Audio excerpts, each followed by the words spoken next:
Myles Garrett versus TJ Watt. One of the longest, most passionate debates among Browns and Steelers fans, but also general NFL consumers for several years by now. Both have won Defensive Player of the Year awards, consistently been among the league leaders in several meaningful statistics, and had absolutely dominant stretches that any casual observer could recognize. But who's the better player right now? What makes them such game changers, and where are they different? Since we just got both guys squaring off against each other, more or less, this past Thursday night, I want to break down some clips from that game and the season overall, to actually have a meaningful conversation about them, and if one clearly stands above the other today. First of all, let's look at some of the numbers for both sides here. For their careers in terms of sacks per game, Garrett sits at 0.89, compared to Watt just above that at 0.9 flat. Tackles for loss, Garrett has 0.96 per game, compared to Watt just above 1 at 1.04.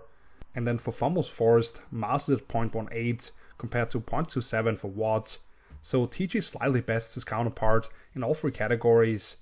However, for 2024 specifically, we're looking at pressures with Garrett with 52, which is tied for 4th league-wide, on just under 300 pass rush snaps, which gives him the second highest pass rush productivity, behind only the injured Aiden Hutchinson for the Lions, compared to Watt at just 29 pressures on 370 such snaps, which has him tied for 57th overall, and even low in terms of productivity among edges. Pass rush win rate, Myles is also second at 24.7%, while TJ is down 37th, at just better than half that rate at 13.5%. And then in terms of PFF run defense grade, Watt maintains the upper hand at 92.3, which is first among all edges, but Garrett has been more than respectable himself at 77.1, which ties him for 10th at the position. Both sit at 13 tackles for loss, by the way, so a lot more speaking for the reigning Defensive Player of the Year in terms of how consistently impactful he's been this season. But now let's switch over to the tape and look at what makes them so good. I've got 10 clips for each player through the first 10 games respectively, plus 3 quick ones for Watt, which I'll explain when I get there. Let's begin with Myles stopping the run, however. Here it's more of a passing down look for the Browns defense, with a wide front and those 2 linebackers mucked up to the side with Garrett. So whatever the original call is here, this basically becomes a dive play, which should hit up the opposite A gap here, where the right tackle hinges on number 6 in the B gap. You will double teaming number 54 here, and these 2 guys are driving their defenders off the ball. But you can't leave Myles unblocked here, as he recognizes the run going away from him, plants his outside foot in the ground, and chases this down from the backside, with the D tackle over there actually slanting inside and elongating the runner's track. Next one here, Cleveland with the front shifted towards Myles in an overlook, with number 94 in a 2-eye alignment. Theoretically, there could be a gift to the running back as to setting this up here from the defense's perspective, but the Eagles are actually running GT counter with Jalen Hurts, a play Myles is very familiar with from the Greg Roman days in Baltimore with Lamar Jackson. The idea here is to block down with these 2 guards, and then you pull in the center and the left tackle to the play side, along with occupying the backside defensive end with the threat of Saquon Barkley. But Garrett isn't fooled at all, quickly bends here to get flat again, and creates another tackle for loss. For the most part with number 95 as a run defender, it's about what he does on snaps, where he doesn't get in the stat sheet at all, just like here, where the Cowboys are running a simple inside zone to the weak side, as they have a tight end and then his fullback in an offset alignment, away from Myles. He's gonna dig his hands inside the chest of his rookie left tackle, create a ton of knockback, and you can see that this forces the runner to immediately cut this up the field, instead of pressing and stretching this out. The rest of the defense has no problem with corralling the ball and holding this to a 1-yard gain. Let's get to the passing down stuff. Here against the Jaguars on the 3rd and long, loaded front towards Myles on the offensive left side, with a linebacker walked up in the opposite B gap to grade one-on-ones. I want you to check out Garrett's burst off the ball, and then the flexibility to rip and bend underneath the blocker. He's going to turn this corner and then tomahawk the ball out of the hands of Trevor Lawrence. Fumbles recovered by the offense, but it forces a field goal attempt, and that's the biggest improvement that this guy's made since coming into the league, I believe. He's worked incredibly hard on his dexterity, ankle flexion, and how he contorts his body to minimize the surface area for blockers to connect with. Next one here from the Giants game, Now going up against an all-pro in Andrew Thomas on the other side, on another key passing down, wide front with a tight end to Myles' side, who uncharacteristically doesn't end up chipping here, but rather directly releases into his route. That ends the end even further out, but it also opens up the door inside for him. And you can see on the fourth one of those long steps, he starts initiating the tornado-like spin move here, putting one of the game's best in absolute hell, and getting a hit on the quarterback, who is just able to get the ball out for a nice completion, but one heck of a rep for the defender here.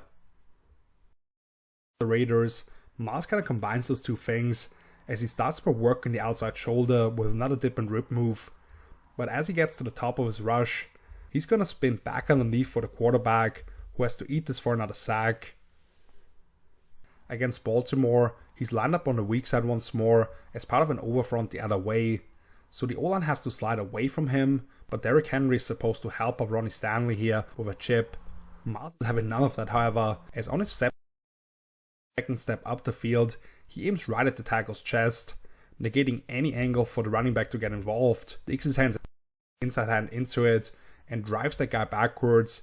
Lamar is forced to step around and up, but Garrett again spins underneath for the quarterback hit and forcing the incompletion.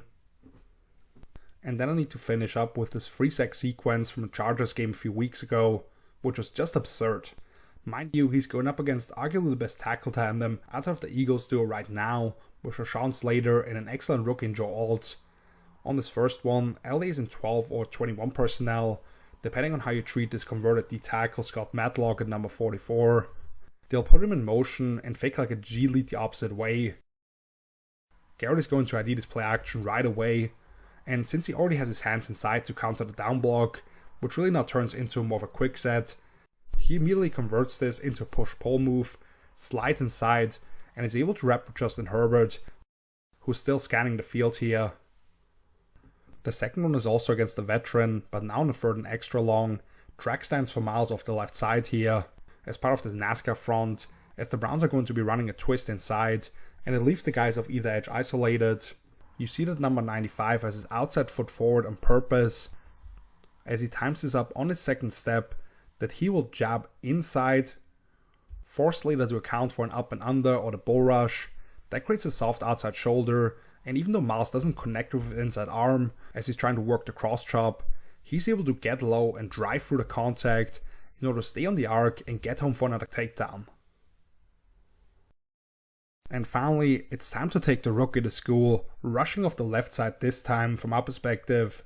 Garrett is kind of stacking his move onto the previous one, as you'll see him immediately threaten with a step into the tackle's center, then sells the outside rush, only to convert this back into power. And watch the freeze frame here, how low this guy gets working against the 6'8 blocker, who he ragdolls back into Herbert's lap, who hitches up and tries to escape, but there's no running away from this monster on the edge.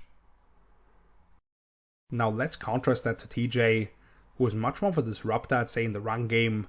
In particular, he's maybe the best guy on the edge that I've ever seen, outside of watching back some Lawrence Taylor, and recognizing the plays going away from him, flattening down the line, and chasing down plays from the backside.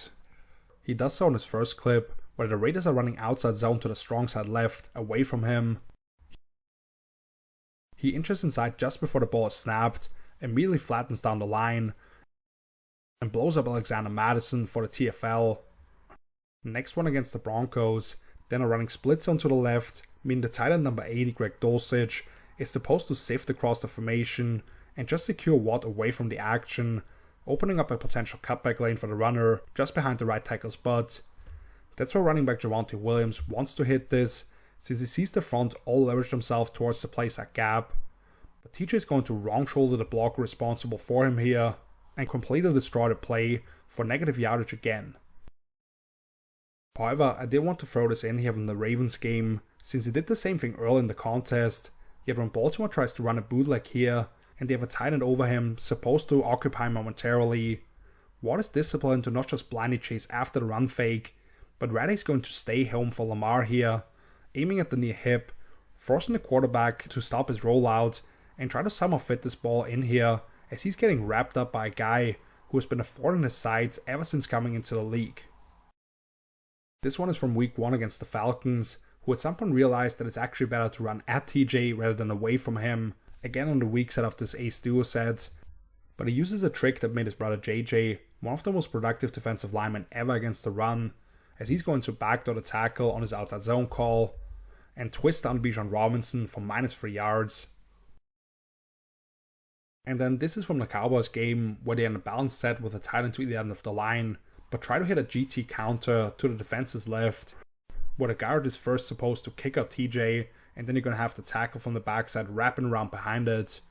This certainly isn't by the book, but number 90, instead of taking on the puller, kind of runs around him and then trips up the ball carrier for yet another negative play, before even allowing this to develop at all.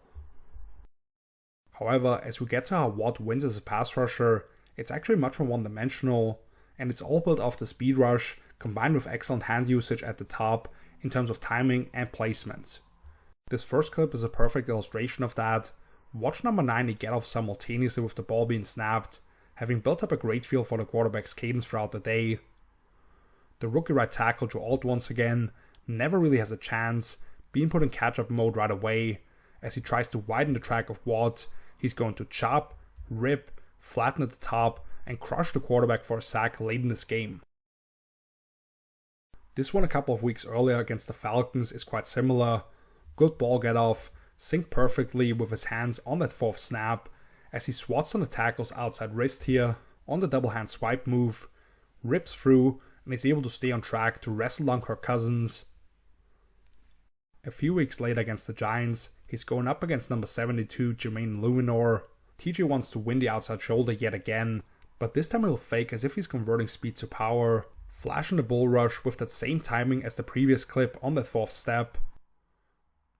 Then he chops those hands down, circles around in order to not get too deep, and swipes down with the outside hand onto Daniel Jones's, forcing the fumble and jumping right on top of it, creating a big time turnover right in the fringes of the red zone. Facing another NFC East team here in the Commanders, it's the same every time really. Win around the corner, but find different ways to dress it up. Here I believe Watts did work an up and under move early in the contest to set this up, but ultimately comes back to force the tackle to respect the potential crossface move with his initial path here, butter up the outside shoulder, and now when he goes for the cross chop here, he's able to clear the blocker's reach by keeping the hands busy and forces his errant throw by Jaden Daniels. And finally, back to the Cowboys game on Sunday night. It's basically the exact same execution as on the last clip, but what I really appreciate is the way he gets to his secondary hand combats and makes sure he fully comes free instead of trying to simply drive through contact, fully clears the blocker's reach, and gets another sack on Dak Prescott.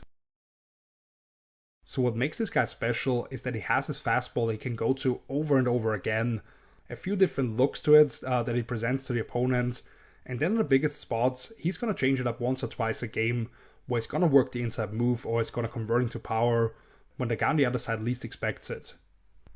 However, I'd be remiss to not mention that these are the remaining 3 of his 7.5 sacks so far.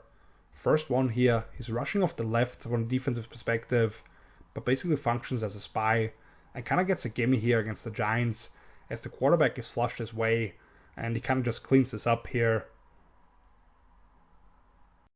The next one looks very similar from his previous wins, but this one almost feels like a glitch with how rookie quarterback Bo Nix goes down here, as Watt seems to be pushed just a tad too far up the arc, but is able to just get a hand on a quarterback's Achilles region, which may have spooked him, and that's why he's kind of hurling to the ground here. And then this final one against the Ravens is kind of a fluke, as TJ is slightly pushed inside, and then he's going to pursue Lamar scrambling out to the sideline. Great coverage forces him to throw this away, but TJ is actually the one that ultimately pushes him into the white, and it gets started as a sack. Not to put any blemish on the guy, but I had to note this here. Now it's time to talk about this past Thursday night, again beginning with Garrett. Going through the NFL Pro archives, on 29 dropbacks for the Steelers with him on the field, by my own tracking, he was chipped by either a tight end or running back on 23 of those. Of the remaining 6 snaps, once they were running a twist where the running back was lined up to his side ready to help, 3 times the guard slid his way to help out against an inside move, and the only legit singles, Russell Wilson got the ball out in less than 2.5 seconds. Despite all of that attention, Myles racked up 3 sacks, all in the first half, and 5 additional pressures. I've got 6 clips dialed up for each of these guys. First one here, Garrett gets tripped by running back Jaylen Warren in his offside alignment. Myles gets into his stance late, but check out what happens when he realizes what the Steelers are trying to do to him.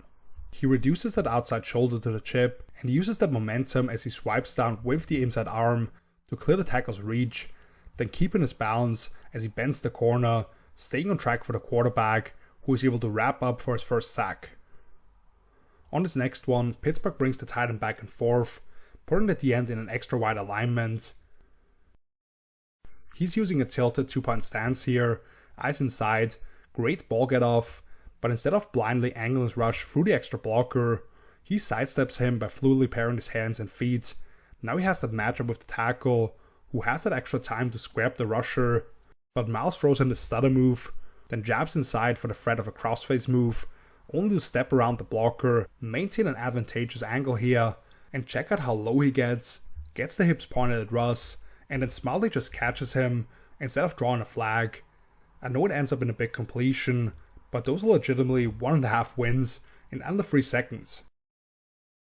Third clip, Steelers motion into a balanced A set, so one talent to either end of the line.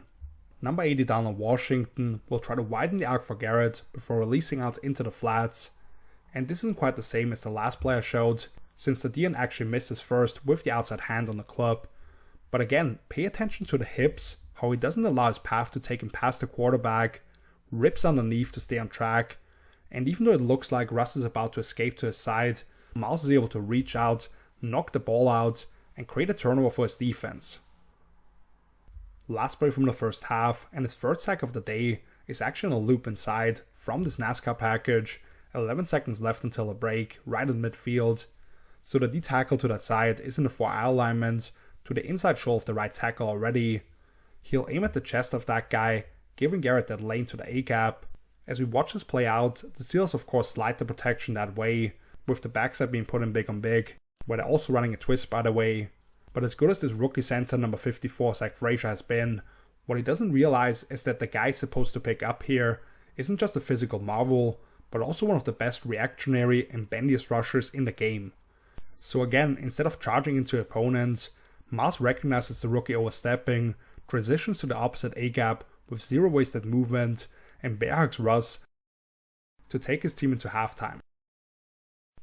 Here's a simple run defense snap, where the Steelers are running away from Garrett, showing that he still does chase from the backside as the unblocked guy on the zone call to get involved on the tackle. And finally, you can see that the conditions have changed a lot here, as the snow suddenly hit Cleveland pretty hard in the second half, which makes it tough for pass rushers to keep their footing and actually get home. But Myles is able to put in the heat once more and forces a quasi throwaway. The Browns are running a legit twist here, but the DN is supposed to go inside first, and the tackle loops outside as the second man. Rather than just slice through a tackle's inside shoulder like you'd see ordinarily, the first 3 steps from Myles sell that he's working up the field before hitting a rapid spin move. What he does here is create a larger crease for the guard to get out to him. Since that guy has to engage with the interior rusher first, he's late to get out there. Myles splits the double team pretty much, and Russ has to loft this ball out of bounds, where he has a couple of eligibles. This guy was a terror all game long, constantly necessitated extra attention, and still left his handprints all over the action. Flipping back over to Watt here, going through his tape from TNF, he got 31 opportunities to rush the passer. Of those, he was chipped 9 times, twice he was legitimately double teamed as a tight end or an extra offensive lineman stayed in protection. The Browns ran 3 bootlegs away from him, and twice the guard slid his way to either help out on an inside move or wants to deliver a rip shot. However, that leaves it with 15 snaps where he was truly single blocked on the edge. Even with his medical history in recent years, right tackle Jack Conklin is certainly more trustworthy than the duo Pittsburgh has on the edges, and on the majority of those plays, the ball did come out of Jameis Winston's hands in less than 2.5 seconds. But how comfortable Cleveland was with those kind of speaks to that, as TJ didn't collect a single sack or QB hit, along with just a couple of hurries. I'll first show a couple of nice clips on run defense, motioning a wide receiver away from him, and they're going to run some kind of trap play here I believe, where they pull the right guard across to trap the free technique Cam Hayward. The playside tackle climbs, and the guard inside of that takes care of the end man. 6-man box for Pittsburgh, now in an overfront away from TJ, meaning this gap next to him is free, and the backside tackle is going to climb up to the backer here. So what they need here, and as I already showed, what is so good at, is for him to recognize he's being left unblocked, flatten in one step, and then chase this down. He does exactly that, and they take down Nick Chubb for maybe a 1-yard gain. The second one here late in the game shows off his game-wrecking ability when they run outside zone to his side, but Pittsburgh's going to change up the front late here into the quarterback's cadence already. TJ shift inside by a gap, Patrick Queen's going to replace him between the right tackle and then his wide receiver in a condensed split. Because of that, now it's the guard and tackle who combo off him on the front side. TJ turns his shoulders to maintain leverage on the gap. As the tackle peels off, he steps through and wraps up the ball carrier low for the TFL, as that guy tries to secure the edge. And then one positive snap as a pass rusher, tight end to either side of the formation now in this A set, more of a token run threat, through the B gap towards TJ's side. The tight end over him is on a slightly delayed release, where he's supposed to push the edge rusher a little wider before having that matchup with the right tackle.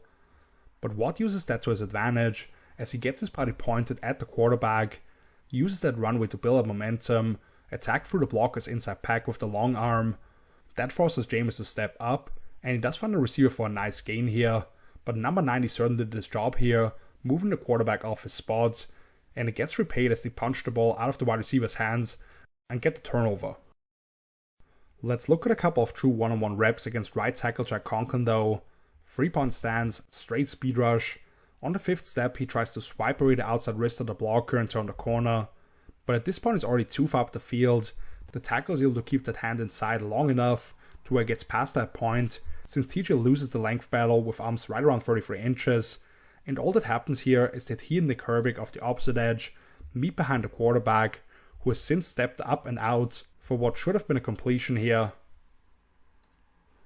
Next one, TJ again off the defense's left side, working out the 3-point stance. I'd say he takes a slightly more direct path here initially, but again is trying to win the outside shoulder, this time being a tad more patient to bait Conklin's hands. But that guy stays disciplined with not shooting his punch too early, actually counters with a fake strike with the outside hand himself, and now Watt tries to land his two-handed swipe move. The blocker is able to land his hands under the chest plate here inside, who similarly gets washed down away from Jameis, who's flushed the other way by a great rush from Cam Hayward, and he hits one of his receivers on the scramble. Now finally, he does get chipped here on his 3rd and 6, his team up by a point, desperately needing a stop. So what we see here is running back Jerome Ford in his offset alignment to the right, hit Watt from the side before releasing out into the flats. What this does is allow the tackle to square up the rusher, take away his advantage by alignment, having to cut off the angle. But really in this situation, I think the way to go here is work power anyway, and force the quarterback off his spot potentially. TJ does get banged pretty good, and he does defer to the bull rush in the situation, but that's where the lack of shock in his hands to great displacement without that runway to build up force does show up. Conklin is able to anchor down pretty quickly, quarterback isn't affected at all, and he finds Jerry Jeudy for a massive 1st down, which sets up the eventual game-winning touchdown. And in no way am I saying that Watt isn't clutch or a game changer. In fact, he's one of the greatest closers this game has ever seen defensively. What I simply wanted to showcase is that Myles has a few more clubs in his bag, and even if he doesn't win as a pure technician, the raw length and power he packs allow him to win reps as a pass rusher anyway. TJ maybe has more of a flair for the dramatic, and can make more big plays wrestling the ball out, also run plays, or even get his hands on the ball in coverage once or twice a game. But in terms of a true force rushing off the edge, I give the nod to Garrett, especially after what he just put on display when those two greats shared the field last Thursday night. Thank you so much for watching. If you enjoyed this video, please make sure to hit that thumbs up button and subscribe for more of these in the future if you haven't done so yet. Do you disagree with the final statement? Do you believe someone else should be in this conversation for the title as Edge 1? Let me know down in the comments, throw in some ideas for future projects or whatever. I'm happy to engage with you guys. Around now, there should be another video popping up where I broke down how the Cardinals have suddenly become a team to pay attention to. Of course they lost last weekend when Kyler Murray threw a gut-wrenching pick 6 in a tight contest, but I still believe they can make some noise in the NFC West without a clear favorite. Or on my site hellosforfootballtalk.com, you can check out my piece on all of the 1st and 2nd year quarterbacks currently starting, and I'll have something else in written form most likely there again next week. You can check all of that out and also follow me on social media. Links to all of that are down below in the video description. Happy to hear from all of you. So until then, see you later. Peace!